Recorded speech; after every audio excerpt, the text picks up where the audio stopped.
Chapter 4. The Island of Ease. A swift survey of the cabin showed Turim and Sand that it had a rather empty but well-equipped kitchen. As they walked the hallway, Turim felt as if his steps landed a bit too loudly on the wooden flooring. He didn't much care for that. But when he saw the washroom, the bedroom, and that they held buckets he could lower into wells below, his mood was pacified. "That's convenient," he commented. Aye, Agreed Sand. far better than filling water towers with a wing of dragons, buckets, and endless trips to the river's edge. They also saw signs of previous construction. It had clearly been a part of dwelling earth once, though it had since been covered over with a newly built wall. Turim remembered seeing outside, along that very wall, several scattered stone workings, roughly forming the outline of a lookout tower. There were even 2 steps made of wood, long cracked and splintered. This must have been the tower of the old defenses, Sand observed. Content with his temporary abode, Turim returned to the main living area, Sand in tow. He dropped onto one of the wooden chairs as the frame braced itself to hold the strange trespasser's weight. Apparently, it hadn't had to labor in quite some time and was unused to such jostling, a fact it seemed to plainly express.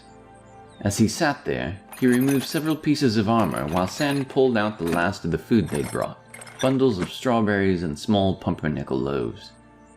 Turim kept his breast and shoulder plates on for now and took in a deep breath. Sand had an amused expression on his face. Turim looked down to his helm where he had placed it on the floor, then across to the greaves. His thoughts drifted to his father, for this armor, a proud and dignified suit of defense, had belonged to Roarin. He ran his fingers over the helm, smiling as he remembered how his father looked when he first returned home wearing that full-plated suit, so great and noble. How his mother looked at him, even though she'd been upset he'd joined the Knights of the Hawk. He missed him. It was at that moment that the pangs of hunger began to set in, and Sand joined him across the small table there. Turim finished gnawing down some of the pumpernickel and cleared his throat. "When you get back, there'll probably be another assigned in Warren's place." Sand looked up with a red strawberry bit on the corner of his mouth. He swallowed down the piece and squinted in the afternoon light. Yeah, I thought about that. "Keep an eye on Arthur. This is the second wingmate he's lost in as many years. When Timry was slain, it was quite a while before he trusted Warren." I remember. Replied Sand, his brow turned in thought. I found them knocking each other around the barracks lots of times. They'd usually spend the day squabbling and insulting each other during exercises. So, do you have any advice? What should I do if Arthur does it again? Turim stared out the window, looking at Thunderclap and Lasertooth basking in the afternoon sun. "That choice is yours, but you might consider splitting up Bartlett and Breed and putting the new fellow with one of them, or..." His voice trailed off. Sand raised his eyebrows. Or let them give each other a few good knocks until Arthur works it out with this new fellow. "Not quite as I would have stated it," Replied Turim, smiling. "but in a word, yes. It's Arthur's way, I think. There were few better friends than Warren and Arthur, that's for sure. I think their friendship was strong because they took so many lumps together. It didn't matter that most of them were from each other." Afterwards he let out a long sigh. The gods' graces, I've never met anyone who hates leave like you do. I wish I'd been sent to Yeez. Sand's voice gained an edge of nostalgia. It's just like I remember it. Do you remember that time we came? Boy, was my pa mad. Turim nodded, remembering as well. "It's been a long time. Was that when we made the oath, or..." No. Said Sand, drawing the word out. That was the time that we stowed away to Eriduin. Oh, which reminds me, speaking of elves, don't get yourself into any trouble. I keep hearing stories of dark elves, even some from this place. "Oh, come now," said Turim, pushing out his chair when he'd finished his food. "I'm not sure how much stock I take in tales of dark elves traveling this far south, like those told by children and storytelling bards." There's a lot of truth in tales told by children and bards. replied San, half dejectedly. With a scoot across the wood, he rose and gathered up his gauntlets and helmet. But I heard it from the farmers at Grendelock Keep, and they heard it in Daltaria. How could they have heard that? The ambassadors? I don't rightly know how they hear it, Turim, only that they do, and you know it. Well then, it must be true, said Turim, half joking as he opened the door and stepped into the green of ease again, squinting. I'll keep my wits about me, don't worry.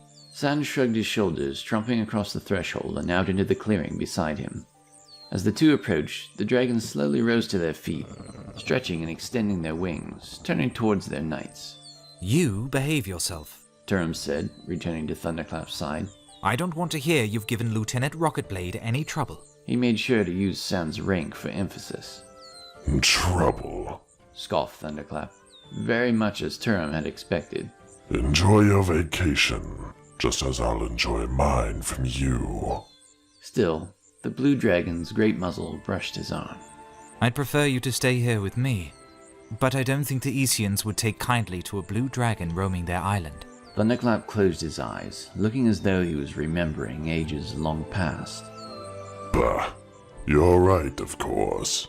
However little I want to leave you alone here. I just wish the folk of the world would see past my color. Turim patted his dragon again. I know. Time will bring about change. You'll see. The dragon army must fall, and then perhaps things will be different for you and any other chromabacks who've resisted. Thunderclap took a step away from his commander. I certainly hope so. As much as I hope there are others like me. Turim made his way over to Lasertooth. He reached up to pat the dragon and gave a last wave to San, who'd made his way into his riding shield. I'll see you in 1 week's time then. Yes, sir.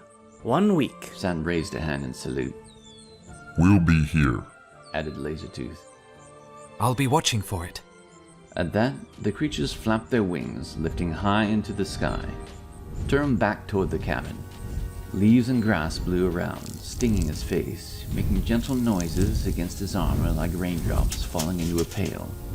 He waved as the leaves settled, and watched the dragons pass beyond the western trees. In a short while, Turim closed up the cabin and took a path toward the beach, hoping to find some local folk. When he arrived, the beaches were bare though, so he spent the rest of the afternoon fishing and sitting at the ocean's edge, eating his own spit-roasted sturgeon as dinner approached. He breathed deep, the scent of the fish making his mouth water. He hadn't smelled or eaten any creatures of the sea since his patrols around the fishing village called Tussakan, back home to the south of Grendelock Keep. In Tussakan, he'd felt a sense of simple peace, a tranquility made by virtue of the strong backs of fishermen, fish cleaners, and hunters that dwelt there, keeping the shores clean and the village folk happy. The thoughts brought him peace, and he realized he'd actually relax for a time. As the cool sea air blew in and afternoon became evening, he took a draught of cool water from his flask and began his walk back to the cabin in the twilight. When at last he'd come up the path through the trees and broke into the grass clearing in front of Dwelling Earth, he stopped. Slowly, his hand moved to a position over his scabbard. Ahead, two figures crept quickly away from the cabin door, but it was too dark to tell who or what they were. He'd been so concerned with what kinds of monsters or creatures might lurk in the growing darkness, he completely left out any thought of intruders. Or perhaps they're far-off neighbors coming to visit. He stood there a moment, half shocked, half observing. The gait of the intruders drew faster. They'd definitely seen him. The moment he started forward, they ducked into the shadows of the wood opposite the clearing. Wait! He shouted, but he was too late.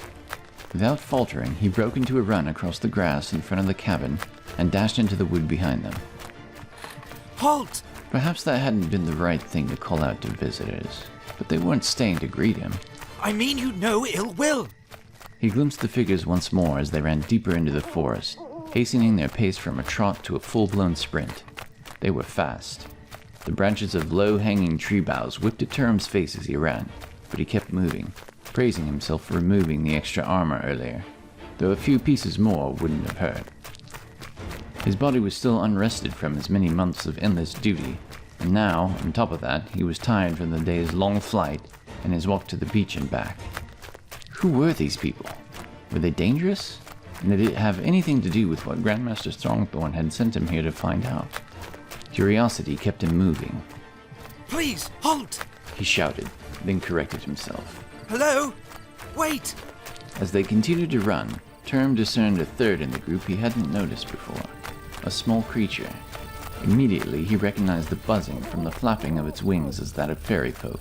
I promise I have no ill intentions, but I wish to know why you were lingering around my cabin. He yelled again, his words growing breathy with his pursuit. This time there was a bit of hesitation from the fleeing lurkers. Then all at once, the fairy stopped, flew back, and fluttered around Turim's head. He slowed, coming to a halt. He was glad to let his legs rest. It was difficult to run with fairies flitting about one's head. This, however, didn't seem to prevent the fairies' bewildering circles. We saw you! I saw you! With a blue dragon! Shouted the small winged creature. Turim then noticed she wielded a pair of sharpened thorns fashioned into fist daggers of sorts, a common weapon among fairy folk. They carried these far more often than any true forged weapon. The fairy was clad in green clothing, a tunic with a collar and small dark green boots. It looked as though the fabric was woven from the leaves, but he couldn't be sure of that. Thorny vine tattoos crawled up one arm. She was less than a foot tall and was still flitting around, making her difficult to see beyond that. Then Turim recalled his landing in the forest. Oh, Thunderclap. He remembered aloud. He's not the same as the other colored dragons. His demeanor is calm. Little more than ill-tempered when his breakfast comes late. That was mostly true. It's a long story, but he was left to die on the rocks of the Dindaran Mountains to the west, in my own lands. He would have, if I hadn't taken him in. He waved his hand in the general direction of home. The fairy lowered her guard, and the other two let fall their hoods, stepping out of the shadows into the starlight. By now, that was the only light left. The last sliver of sun had sunk away during their run. Both looked young, in their early 20 years, and wore dark green cloaks of similar fashion. The larger of the two was a male human, with a touch of a paunch and stout shoulders. He carried a great longbow on his back, and although his eyes were unmoved, he stared straight at Turim with a kindly fire in them. The man's hair was a dark and burning red hue, and stood upright. The other was a woman whose long dark locks draped as silk behind her. Her green hooded robes bore the markings of forest travel around the bottom, yet her face was stunningly beautiful to behold, her eyes bright and sparkling like a spring of bubbling green. I warned you, Tatara. She scolded, her gaze on the fairy. He doesn't even wear the armor of the Dark Knights. How was I to know? The fairy shrugged and sheathed her weapons. My eyes see a big blue dragon, and what else is there? I thought everyone who dwells here was in danger. And I haven't seen Dark Knights in years, and neither have either of you. Her little cheeks flushed. It's still strange you stay in Dwelling Hearth. The female said to Turim. Why is it you've come here to Ys? Turim wondered if he should be more cautious in what he said, and to whom he spoke, but at that moment he felt safe amongst these three. Sure, they'd been spying in his windows, but they were only interested because of Thunderclap. Besides, he still needed a guide, and local friends. They might be able to familiarize him with the island. I'm Turim Gliderlance. He resigned. Wing Commander and Knight of the Hawk. I'm from Genova, here for a week, staying in the cabin you seem to be so interested in. I truly didn't mean to cause trouble. If I have, I give my deepest apologies. The robe girl stared into his eyes intently, almost uncomfortably. If that is your case, then think nothing of it. And forgive our small friend's accusations. She shot an eye at the fairy. She often jumps to conclusions that aren't backed by truth or substance. You must forgive her imagination.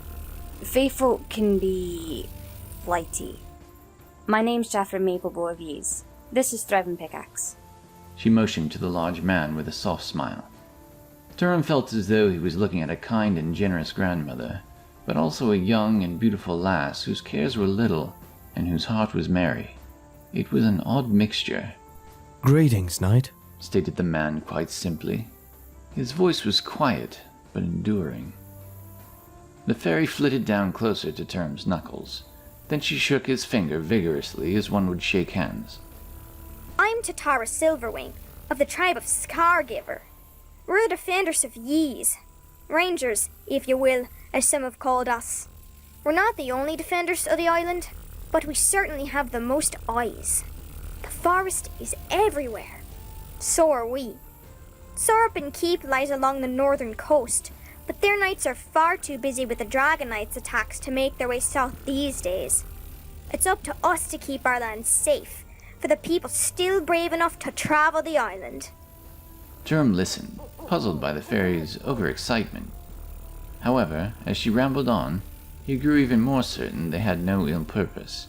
I have you alone to thank for my protection, then. He smiled at the fey creature. I'm a lone knight, with neither guide nor guardian here. I welcome whatever protection is available. Instead of responding, though, Tatara's face went blanch. Her ears perked up as though she'd heard something. It wasn't Turim. The others remained still. Then Turim sensed a noise as well. A snap of twigs and a rustle of leaves in the near distance. The three rangers instantly drew their weapons. Turim watched them, uncertainty filling his mind. His eyes narrowed and he peered into the shadows of the forest.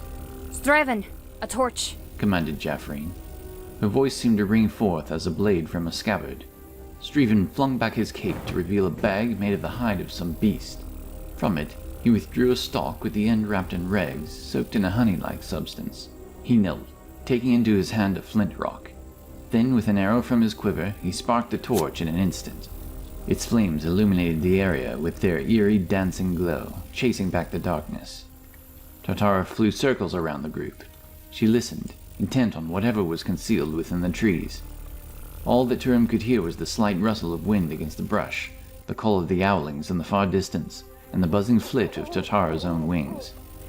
The leaves and the grass were tense, though. Turim could sense that much. They seemed to say, "Something is amiss.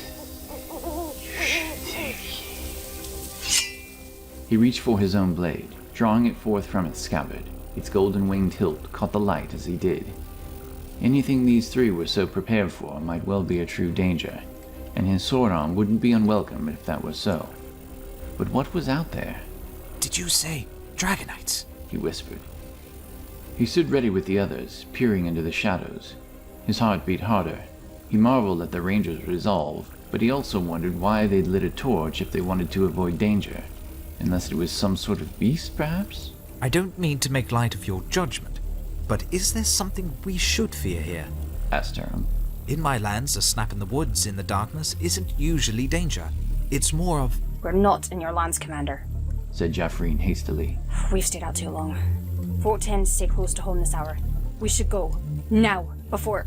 Then, without warning, the earth beneath Turim's feet gave way. He was falling, all balance lost for the moment. Wet mire splashed up, and he tasted its foulness in his mouth. He'd stumbled into a muddy hole. It wasn't deep, 3 feet at best, but it was adequate to distract him for a few moments. Why would anyone do such a thing? He thought. But in his fumbling, 3 figures sprang from the brush. Without pause, they were upon the rangers with a silent hiss, some elven curse he didn't recognize, though he was certain it was elven. The Pale Ones! Shouted Straven as they came into view. Straven's first arrow missed his swift-moving attacker by mere inches. The creature swung a blade of black, sharpened obsidian. It gleamed wickedly in the firelight coming from Straven's hand. Eerie shadows danced against the forest trees as Turim clambered from his hole, and as he rolled out into the open, he saw them for the first time. Dark elves. Their skin was unthinkably pale, as though they'd never seen the light of day. Breastplates with mail coats that draped out from underneath adorned their bodies, all of dark, dirty steel, covered in wrought skulls of dissimilar shapes and sizes. Their expressions were sinister, and Turim immediately felt distrust and uneasiness. As he tried to shake the astonishment off, the one who seemed to be the Dark Elves' leader sprang forward. His wiry frame lunged toward Straven, while the other 2 Dark Elves made for Tatara and Jaffreen. Tatara darted in and out, dodging slashes. She seemed to be trying to find an opening to make an attack, but the Dark Elf's blade was swift. When his weapon drew low to the ground, however, it exposed his upper body. The fairy must have seen it too, as Tatara zipped in, stabbing him deep in the neck. The dark elf cried out in pain, but continued his attack, spitting red.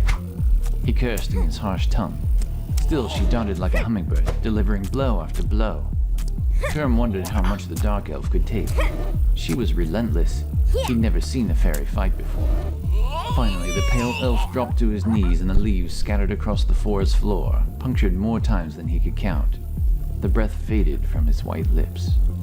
Stephen was holding off the leader with his torch and long knife, but a bowman needed support in close quarters.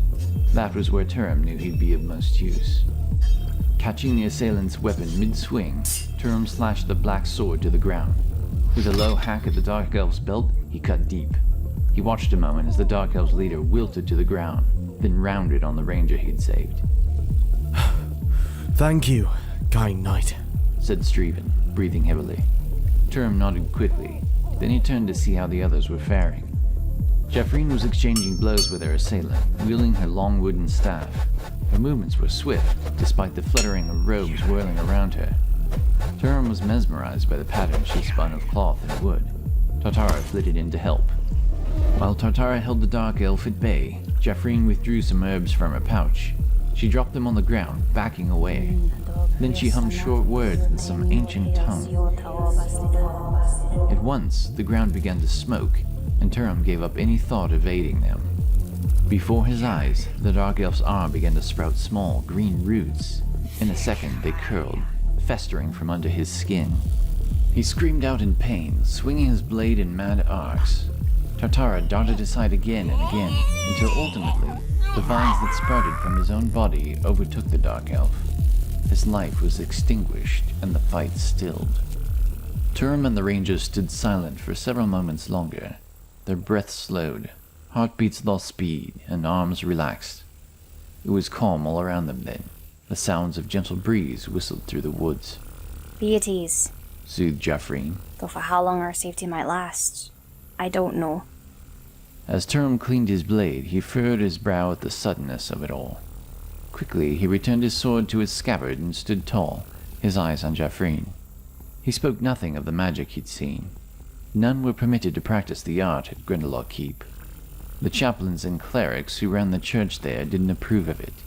He wasn't supposed to have dealings with users of it either. Still, this magic hadn't seemed dark or evil. Not exactly, anyway. Different. It had simply seemed different. Instead, Turim asked the question that leapt to the forefront of his mind. Were those the ones they call Dark Elves? Some say the Pale Elves have taken hold upon Tarvu, far to the western continent. Do you know anything of it? It's true. Jeffreen replied. You've not seen their kind before. Our forests have newly spawned a bit of their activity. I wish I knew why. We don't yet know their evil intent here, but this is why we were so on our guard tonight. Are you okay? Piped Tartara, directing her question at Turim. You're filthy. You'd best beware of their traps when wandering the forests while you're here. I will, replied Turim, examining the mud on his boots and clothes. Tartara seemed to be considering something, her little finger tapping her chin. I don't think they had any true purpose in the attack, save for the looting of our fallen corpses. They would have come with more warriors, and likely those reptilian monstrosities they ride, if they had. Turim wasn't certain what she'd meant, but before he could ask more, Jeffreen spoke swiftly. We should return home, Turim. You're welcome to stay with us if you so desire. You're safer with us than in this cabin so near the edge of the forest.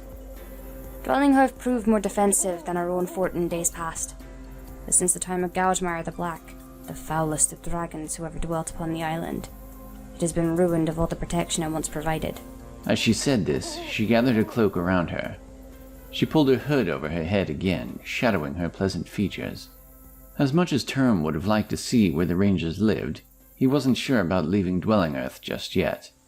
No, thank you, he said, making up his mind. I don't think I'll come with you, though I thank you for your offer. You're quite kind. He looked toward the direction of Dwelling Earth, wondering if he'd made the right choice.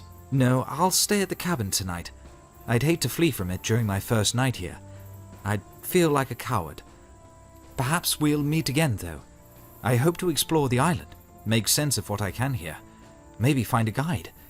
I have some questions about these dark elves as well, and I'd like to hear more of the days of Gougemire and time too. However, my questions aren't pressing yet. They can wait. And I'm tired. Very well. said Jeffreen politely, but she turned sharply to depart. Don't be alarmed if some of us come to look over your cabin at times. We shall keep a bare eye for your safety. Her voice began to fade as they pushed past the branches. Thank you for your help. I, again, apologize for our small friend. Sleep well, and be wary during your visit to Ys. There are many dangers here, and that the Lowy seem to grow in number day by day. Think nothing of it, returned Durham, and my thanks go with you all. He remained where he stood, unmoving, his arms folded across his chest. Stephen put a fist to his own chest with a nod, now having donned his own hood. Then he turned to follow Jeffreen wordlessly. The pair of humans and the fairy disappeared into the darkness. Turim hadn't realized how far they'd come into the trees, but within a few moments, he found the trail and took it back toward the grass clearing at the cabin. When he reached the door, he opened it with the key, locking it behind him. One can never be too careful with dark elves roaming about, he thought, cursing sand under his breath. His mind was now clearly changed on the subject. But what are they doing on the island?